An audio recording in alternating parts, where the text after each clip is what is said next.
समय की आवश्यकता है कि हम अपने सिस्टम को, अपने एजुकेशन सिस्टम को स्ट्रेंथन करें,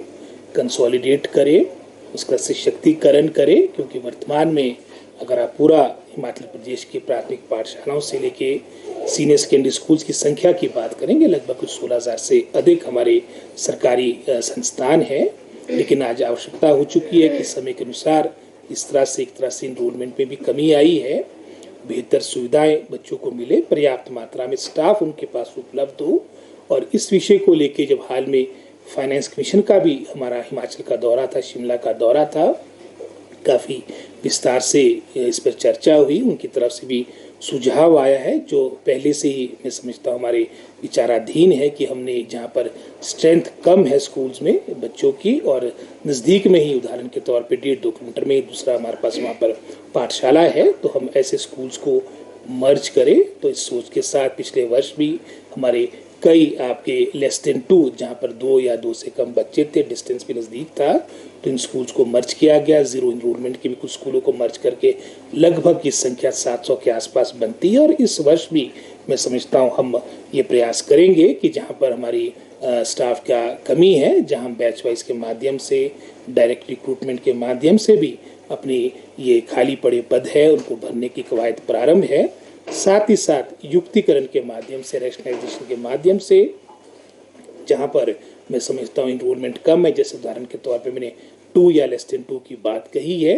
वहाँ पर वहाँ का स्टाफ हमारे उन स्कूलों में जाए जहाँ पर आपकी संख्या ज़्यादा बनती है। तो इन टोटल लगभग कोई 700-800 स्कूल है जहाँ पर हमारी संख्या बच्चों की काफ़ी कम है, और प्रथम चरण में हम उन्हीं स्कूल्स को चिन्हित करेंगे जहाँ पर आपका डिस्टेंस आपका 1.5-2 किलोमीटर के आसपास है। इस सोच के साथ हमारा विषय ना हो, लेकिन बच्चे वहाँ पर मात्र, मैं समझता हूँ स्कूल खुले रहे, टीचर वहाँ ना हो, उनके एक तरह से हाजिरी तक सीमित हो, उसका भी मैं समझता हूँ कि इनजस्टिस उन बच्चों के साथ होगा। स्कूलों का अर्थ है कि वहाँ पर पर्याप्त मात्रा में हमारी, मैं समझता हूँ, टीचर्स की संख्या हो। और इस सोच के साथ ही लगभग जो 2200 के आसपास जो हम पिछले वर्ष से लेके अपनी बैच वाइज रिक्रूटमेंट का हमने जो कार्यक्रम प्रारंभ किया था, जिसके माध्यम से 2200 टीचर हमारे को मिल रहे हैं, इसमें भी हमने एक, मैं समझता हूँ, पैरामीटर तय किया है कि विदाउट टीचर स्कूल, जिनकी संख्या लगभग कोई पूरे प्रदेश में 350 के आसपास बनती है, सिंगल टीचर स्कूल्स और उसकी संख्या भी लगभग कोई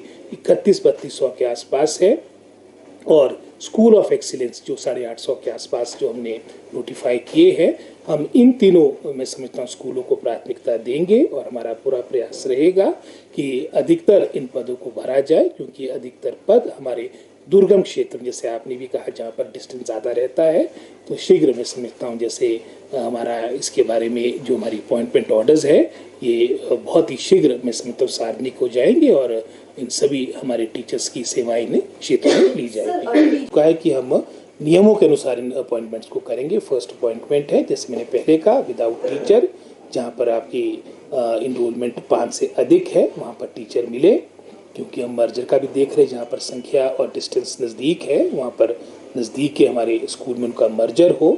और साथ ही साथ लगभग कोई, मैं समझता हूँ, जो हमारे सिंगल टीचर स्कूल है, उसमें भी हम एक तरह से जो जहाँ पर इनरोलमेंट ज़्यादा है,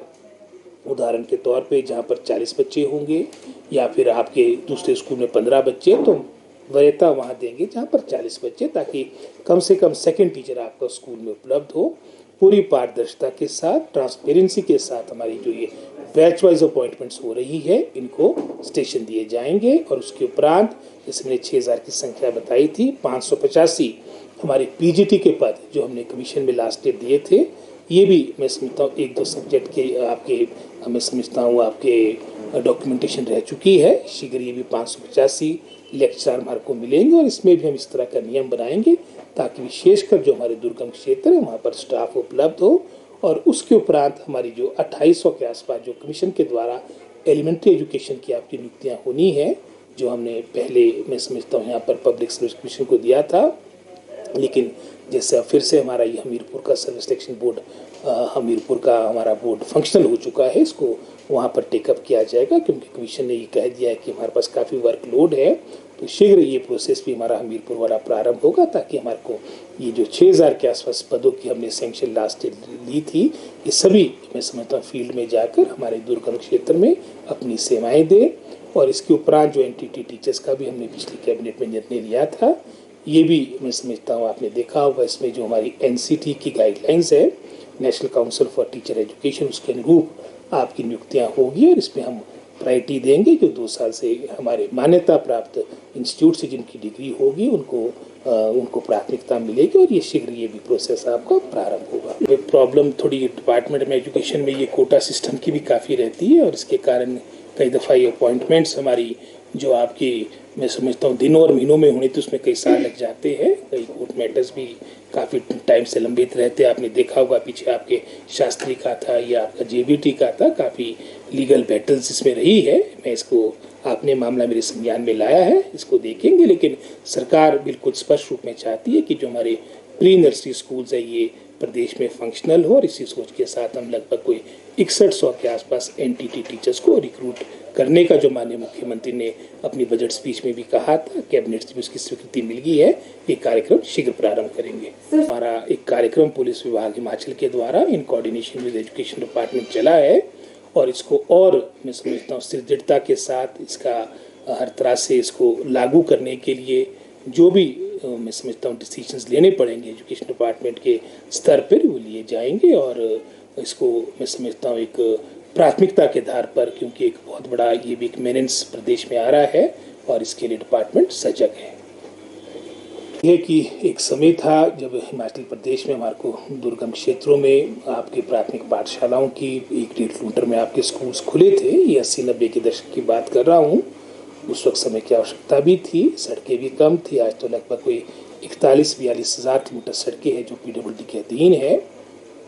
आज समय आ चुका है कि हम अपने खुले